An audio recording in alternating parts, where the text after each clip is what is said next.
Hi, I'm Monty McKinnon. Thank you for joining me. Today, we're going to talk about the jig you saw me using in the last video because it's an important jig and it's easy for you to make this jig. This you can do in a heartbeat. This is a piece of scrap plywood, and what I've done is I've taken a tongue depressor and I've put a tongue depressor right here and I've glued it on.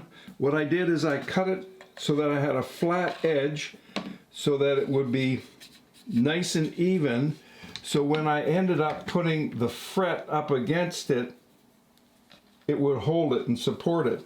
The next thing I did was I took a piece of wire right in here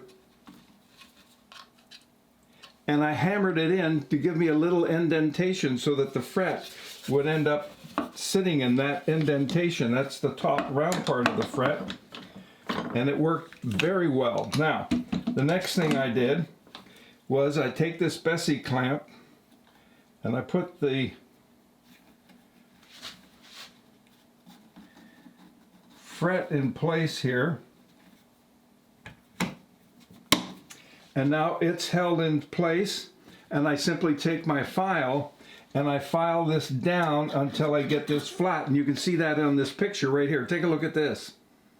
You can see how that's nice and flat. And then once that's done, we just take that out of the jig.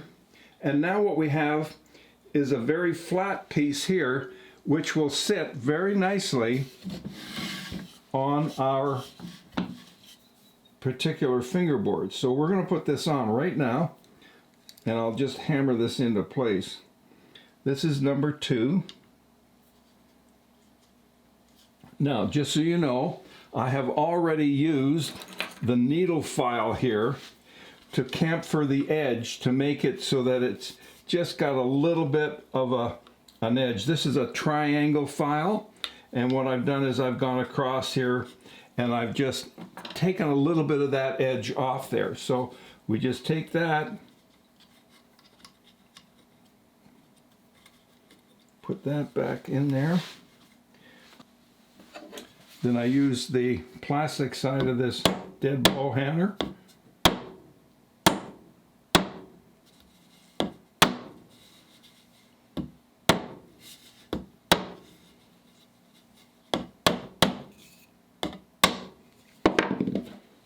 Now that it's down, I nip off the ends.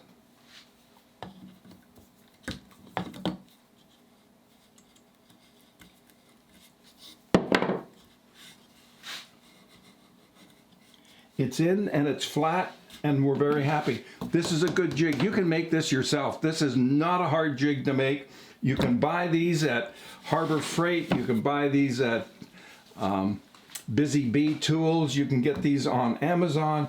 They're not expensive at all. You just put 4 screws in there that hold this in place, and the whole idea is something, because otherwise you're holding that fret with your fingers and you're trying to do this and keep it steady, and you see my hand shaking. It makes it very difficult. So that's why I use this jig, and I think you'll like it too. Thanks for joining me. I appreciate you being here, and I'll see you in the next video. In the meantime, it's English breakfast time. Man, that's mighty fine tea. You really need to get some. Talk to you later. Bye for now.